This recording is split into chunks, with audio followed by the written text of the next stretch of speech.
Good morning. Unlike Neil, I'm not halfway up a mountain. I'm actually speaking to you from my own bedroom. We're currently in self-isolation after Jenny and I developed some mild symptoms, but COVID-19 symptoms. Probably the most worrying is chest pain and some difficulty in breathing. So apologies if I sound out of breath a little bit. It's probably because I am. Now, ordinarily it wouldn't worry, but it's obviously worrying when you see on the news and you know of how things are, and how some people have been really quite badly affected. It's not changed our trust, but it does cause us worry, and it's also difficult being isolated in a home where you've got a teenager who feels imprisoned, and that's particularly difficult for her to cope with. And then you're surrounded by busy 7-year-olds and 4-year-olds, and you're trying to share care, and there's a trapped feeling.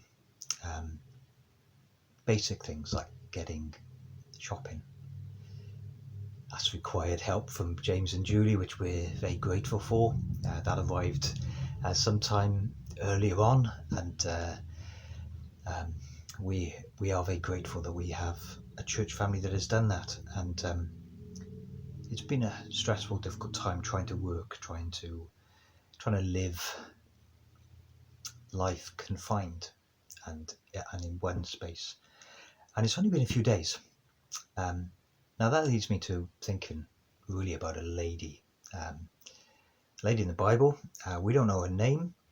No, she had an illness for 12 years. 12 years. We've had a couple of days of self-isolation, and it's going mad, and it's difficult. But this lady had 12 years of an illness. Now that illness meant that she was cast out of society. She couldn't attend the synagogue, her church. She couldn't be around other people. She was in isolation. She was cast out. She was alone. And it must have been difficult. 5 days has been hard work. 12 years. 12 years. She spent everything to try and make herself well. Her thoughts, her money, her conversations would have been so much all about, I just want to be well. I want to be okay. But no one could help. 12 years of isolation. 12 years of pure despair. But she heard of a man. She heard of a man who could heal. He could heal. He could make people well. So she went to find him. Rushed off to find him. If only she could just touch him. Just touch him. Just touch something of him. He could make her healed. He could heal her. So she went where all the crowds were. She caught his cloak. A simple touch.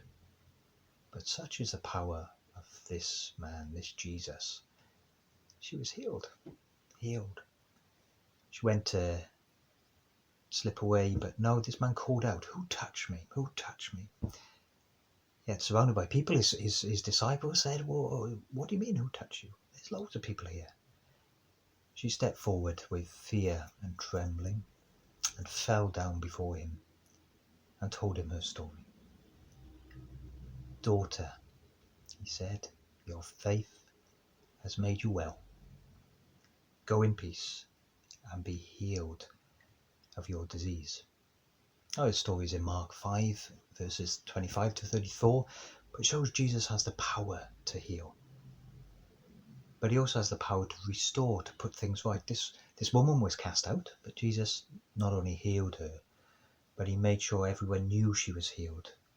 No longer would she be isolated, cast out, but she'd be able to live life like she once did, like normal people do, like everyone else. Jesus heals, Jesus restores, Jesus puts things back as they were supposed to be.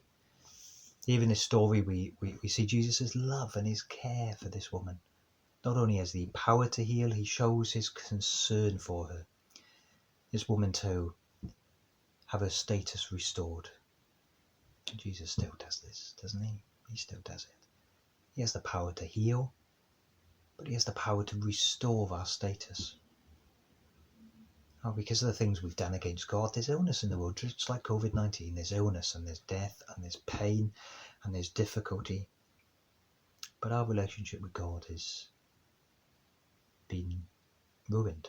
It's been changed. It's not like God intended it to be. And we're cast from his presence. But Jesus restores that, doesn't he? He's restored that in many of us. And he puts things right. He put himself on a tree and he died and he was punished. Punishment that we deserve. But he shows his love for us when he died, putting things right with God. And like this lady, we need to fall on our knees before him and say, Lord, it is of you. It's from what you've done. And no longer in self-isolation from God, we can then call out to him and say, Father. Well, we can do that today. We can call out and say, Father, whatever our worry, whatever our concerns, we can remember he has got this. He has got us because he has done so much more than heal from COVID-19. I hope you have a good day. Just remember we have a Saviour who is great and who is powerful and who is loving and has immense power to restore.